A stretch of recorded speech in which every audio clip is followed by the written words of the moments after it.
Hi everyone, it is just me, myself, and I today. I'm jumping on for a quick solo episode because one, I haven't done one in a while, and it's funny when I look at my analytics in terms of what you guys are wanting to listen to or what seems to be the most listened or downloaded and things of that sort. I try to kind of find some pattern so that I can keep showing up in a way to serve you guys and see if I can come up with ways to continue to support you and answer questions. And I am so shocked and also pleasantly surprised that my solo episodes tend to do really well. So thank you for listening. Thank you for being here. I've said this before, it's never ever lost on me when people decide to spend their time with me in some form. If that's reading something I've written, if that's watching a video, if that is listening to this podcast, it just means so much to me. I think time is one of the most, in fact, probably the only valuable thing we really own, like in terms of like what's really ours and how we intentionally use it,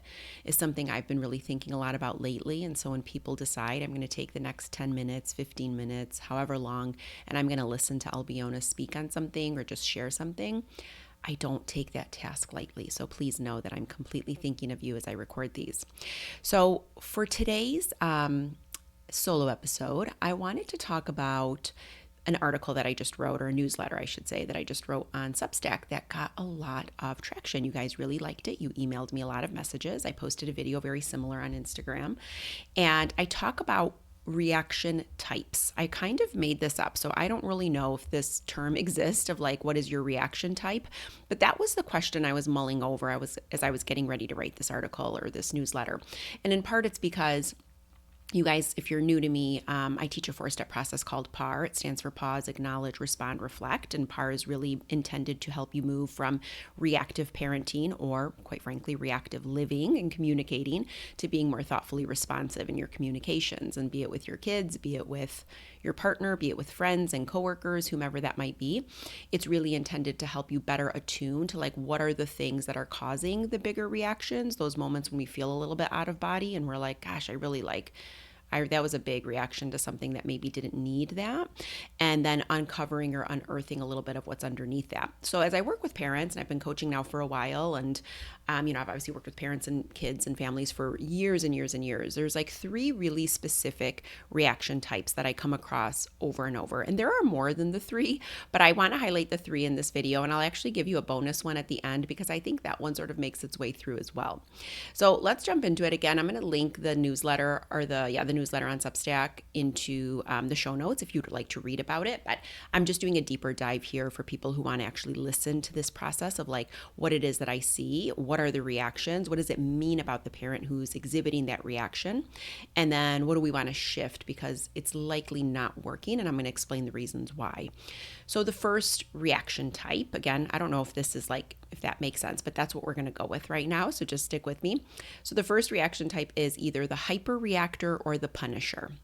And this is the parent who will usually go from 0 to 100 very quickly. This is the parent who, when their child exhibits any kind of emotional dysregulation, so this is like tantrums, whining, protest, refusal, screaming no, maybe they're arguing back with you and they're agitated and they're mad and they're really expressing that. This parent really can't tolerate when their kids do this. Most parents will say things like they're not being respectful. And so there's a lot around this idea of compliance and obedience. That is what this parent aims to achieve. And so this is the parent who, the second the child starts to whine or cry or protest, this is the parent who immediately yells and says something like, "Excuse me, are you crying? Are you crying right now? You know what? If you keep it up, you're not going to ever see that toy again." And this is the parent who will likely pull at sort of threats that are not reasonable. So things like, "I'm going to throw everything in the garbage if you cry like that again. If you're going to be upset every time I take your iPad away, you're never going to see the iPad again. We're actually not going to go on vacation if you act like this." Like, we sort of throw these really lofty threats in there. And the truth is that parent is so incredibly uncomfortable with the dynamic at hand and being pushed back against, and really doesn't have the tools themselves to self-regulate, which is fair, by the way, and I'm going to connect the dots as to why. And so what ends up happening is the discomfort that parent feels as the result of that, observing their child struggle, push back, whatever that might be, triggers this parent so quickly because at its core, this parent likely learned that it is never safe to express these feelings. And that if you did, you were either punished, you were ignored, you were yelled at, you were probably shamed. So these are things like maybe when this person was a child and they maybe began to express anger or sadness, they were told things like, don't act like a baby. You better stop crying right now. If you keep it up, you're not going to do this, this, and this. Maybe they were shamed. Maybe they were ignored and told, like, no one's going to talk to you if you act like a baby. So there's a lot sort of rooted in this idea of like this association, really, that when we see those emotions expressed, that we're really not safe. We're really not safe to feel those things and to express those things. And so when our kids do it, we really struggle because, quite frankly, our roadmap that we acquired, if you're a punisher or if you're a hyper-reactor, is that it's not safe to go there. So you either suppress or avoid those feelings altogether and you just shut it down. And we kind of put this behind the guise of respect, right? So like if a child says no to something, we look at it and we go like, ooh, they're not being respectful. And the truth is, I think, and not to like pile on dads here for a second, but usually it's dads who will say things like that to me. They'll say like, they're not being respectful, which by the way, I think respect is really, really important. And I can unpack that in a second. But when we look at the context of getting a child to obey, and when they don't, we see that as disrespectful. I think what you're really saying is they're not afraid of me. Not that they're not respecting me, but they don't fear me. Because we really probably grew up at a time where respect was really conflated with fear. So you exhibited respect in the context of feeling afraid of either that person, that authority, however you perceived that other person. So it's not to say that respect isn't important. And I'm not saying we should let kids just completely scream no and fight us and do all these things and be disrespectful and use language that they shouldn't use and throw and kick. And that's not where we're going. It's that if you can set that boundary and hold that boundary and not jump into reactivity, but trust and know that your child is going to get through whatever discomfort they have right now, and that we can put in consequences, but that's not the same as punishments, and that's not the same as leveraging fear or shame to get your child to listen or to comply. So two things happen with the punisher. If you have a child who's more tends to value approval, let's say this is a child who really wants to still please you at the end of the day, that child will likely feel afraid when you go into this type of a reaction. So they might slump their shoulders, hang their head and go, okay, and they might kind of mosey on over and do the thing that you're asking them to do. You might kind of puff up your chest and feel really proud because you feel like you got them to listen. And the truth is that later on that will rear its ugly head because you're going to want to show your child how to make decisions for themselves, how to not follow places and people that they feel afraid of, how to not conform, right? So that it's going to present itself in one way or another. It just depends on when. Now if you have a strong-willed child, let's say this is the child who actually isn't too concerned about whether or not you approve, and this is a child who really values power. When the hyper-reactor jumps into their reactive mode of punishing or whatever it might be, this child is in. They are matching your energy. They are escalating with you. They see that power struggle and they come running head on. They are not afraid of you. So in this instance, that punishing parent really doesn't know what to do, and both of you continue to escalate, and then eventually you either acquiesce and somebody gives up, or it just winds up bleeding into the next interaction, or maybe somebody comes into the mix and calms things down. But nobody is there to really regulate that child or help that child calm down. All that's happening is this ping pong effect of like, I'm going to escalate, so that's going to make you escalate. Well, I'm going to escalate more, and then I'm going to get even more agitated. So it tends to become a much bigger problem than what it originally was. Like when I work with families and we're working through some of this, I'll kind of say to them, by the time it was all said and done, do you even remember what you were upset about? Or do you even remember the boundary you were trying to set? And 9 out of 10 times, it takes us a minute to track back to what was the ask in the first place? So that is, in short, what I would describe as a hyper-reactive type. So let's jump into type 2. My type 2 reaction type is my panicked parent. And what I mean by a panicked parent is this. This is the parent who knows to sort of control their big emotions around the way their child might be struggling. So this parent is not going to resort to maybe yelling or punishing. They really know that they may have experienced that as a child, and they know that that's not what they want to elicit for their child. They don't want to create that same environment. But at the same time, they are terribly uncomfortable when there is any discomfort present, be it with their child or within themselves. And so what this parent does when that happens, so let's say you go to set a boundary, your child starts to have a tantrum, doesn't like the boundary, this parent starts to panic and they usually lean a little anxious. And so the way it presents is your child is now in the middle of the tantrum, in the middle of their dysregulatory state, and this parent shifts into a panicked state, and we just start to either over-explain the boundary and or we start to offer a lot of other options. We constantly say things like, just calm down, use your words. Remember, we can't go outside right now because it's raining really hard, but when the rain stops, then we can go outside. And we justify and we try to explain the rationale of why we chose what we chose. We tell them all the other things that are available, and if they just chose something else, they could stop crying. And really at the underbelly of it is like a parent who is desperate to get it to stop. And so because kids sense and feel more than they see and hear, they are attuning and connecting to the energetic underneath your words rather than what you're saying. So one, they're already dysregulated. So what starts to happen when kids are dysregulated is their sensory system is taxed, their nervous system is taxed. So when we keep talking, they're seeing that as additional demands placed on them. So whether the words we're saying are really kind and nice and warm and sweet versus yelling, whatever it might be, it's just being perceived by the child as more input, like you're giving me more work to do right now, and I can't do that right now. I'm at capacity. I can't take in any more. So the result of that then is a child who continues to grow more dysregulated. And if you're the panicked parent and you see this dysregulation continue to increase, you become more dysregulated in your own anxiousness and desperate to get it to stop. So the panicked parent struggles to sort of not just set the boundary, but actually hold the boundary because they continue to want to get the child to stay calm. There is such a desire to keep the child calm. So if we think of this parent, they likely experienced a similar upbringing as the hyper-reactive parent, meaning they likely couldn't express the emotions that they needed to. When they did, they were likely reprimanded, told to stop, maybe shamed, maybe fear was leveraged, maybe they were disciplined, maybe punished. And so as a result, they got the same takeaway, which is like these feelings, these emotions being expressed. One, you're not safe. Two, is likely indicative, and this isn't that you're consciously thinking this, but subconsciously somewhere you've subscribed to the fact that a child who is dysregulated is a bad kid, and if I have a bad kid, that must mean I'm a bad parent. So when we subscribe to that thinking and that formula, the minute our child exhibits or presents that way, we are operating and reacting from that insecure place. And that's where we start to see that reactivity. Where instead, if you just, again, like I'll link my 4-step process PAR. I have a free workshop on it. It stands for pause, acknowledge, respond, reflect. The whole idea around this is to teach you how to manage your reaction so you can shift from being reactive into more thoughtfully responsive and connected. And so if we think about my reaction is that I'm really panicked every time my child is struggling. If I sat with that and reflected on it, it's like, well, why is that so hard for me? Why is that so hard for me to just set that boundary and just watch my child work through that? And like, why do I believe that I have to be the one to calm them down? Why do I think that they won't eventually calm down?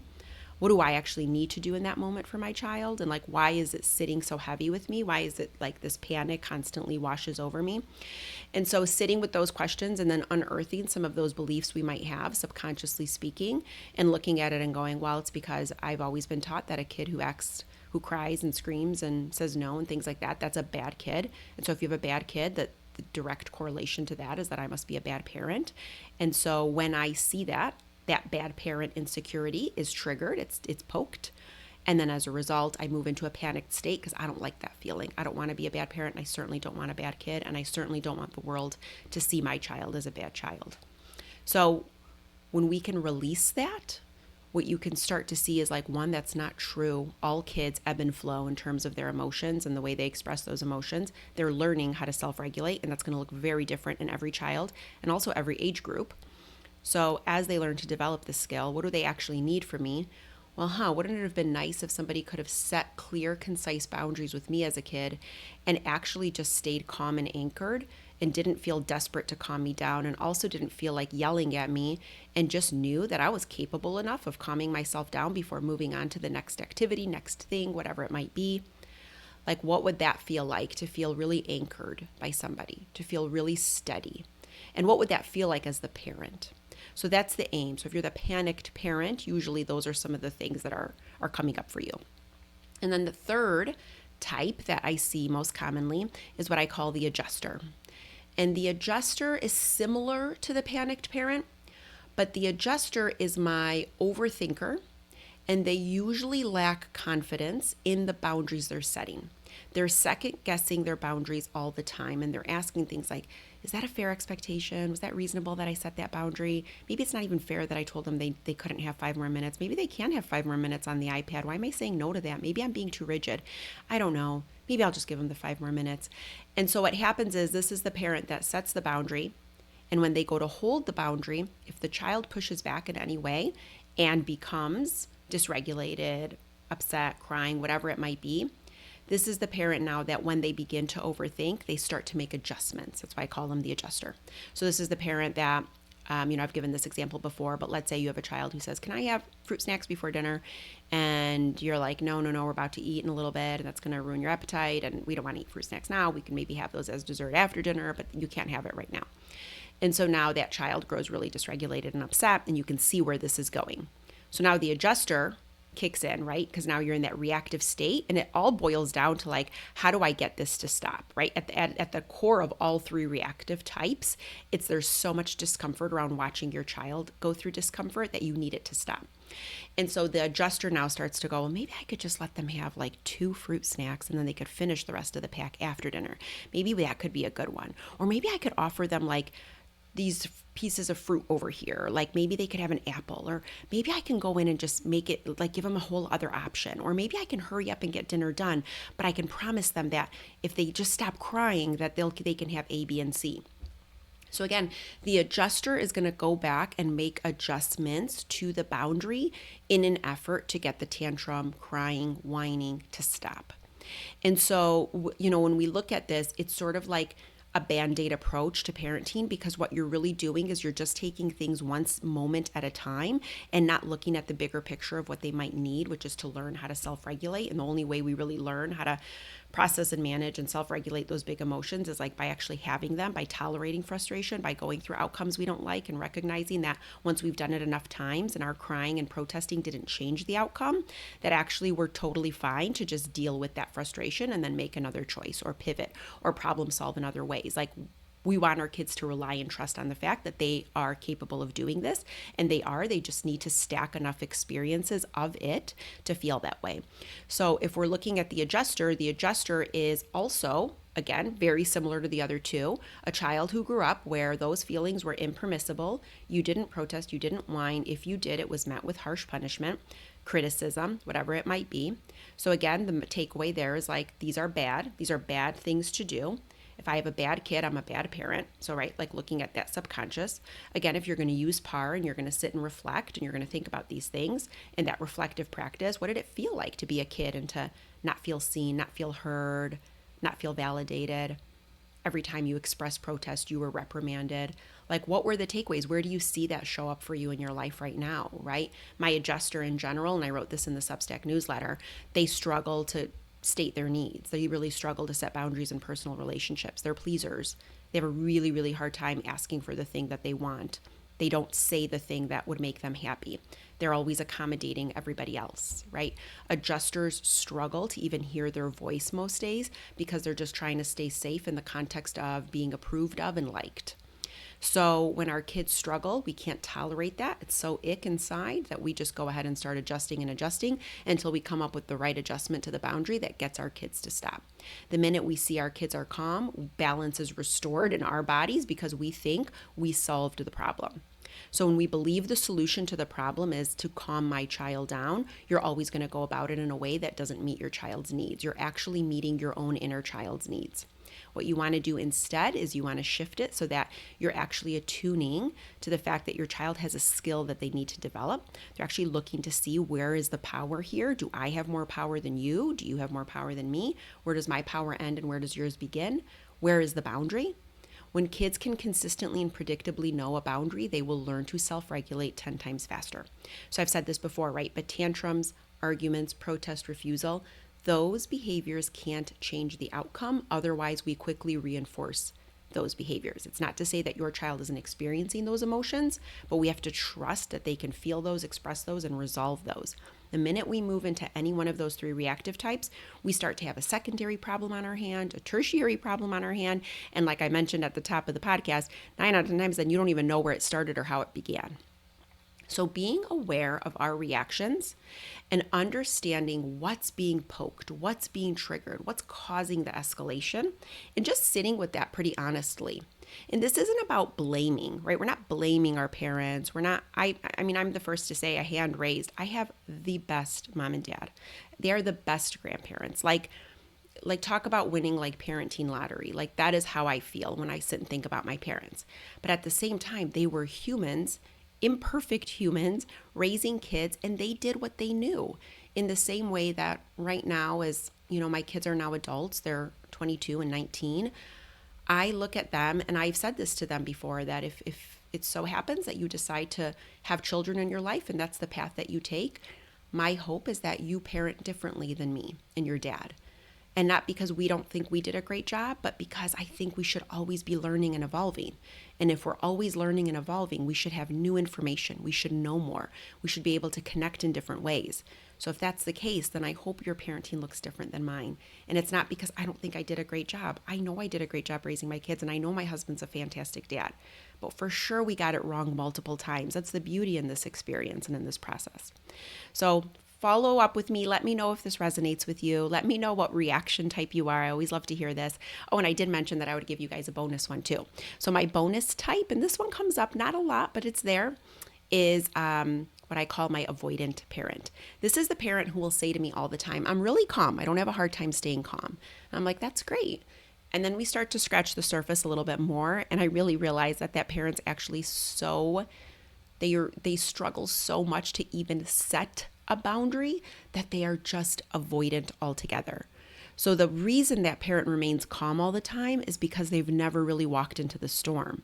They are bypassing and avoiding at all costs. You are eggshell parenting to the nth degree. You realize what your kids' triggers are, you know how they're going to get upset, and you have crafted the most perfect environment so that they don't experience those feelings. And when they do, you are at such a loss, you do not know what to do with yourself. So you just shut down and you are underreactive.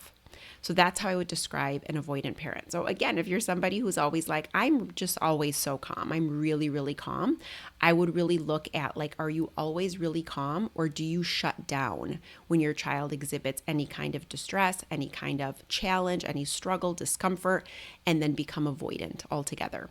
So, and this usually shows up in personal relationships as well. So it's just an interesting thing to kind of mull over. I was doing this in-person workshop, which was fantastic. I loved doing it. I haven't done something in real life since before COVID, and it was really great connecting with people in the Detroit area.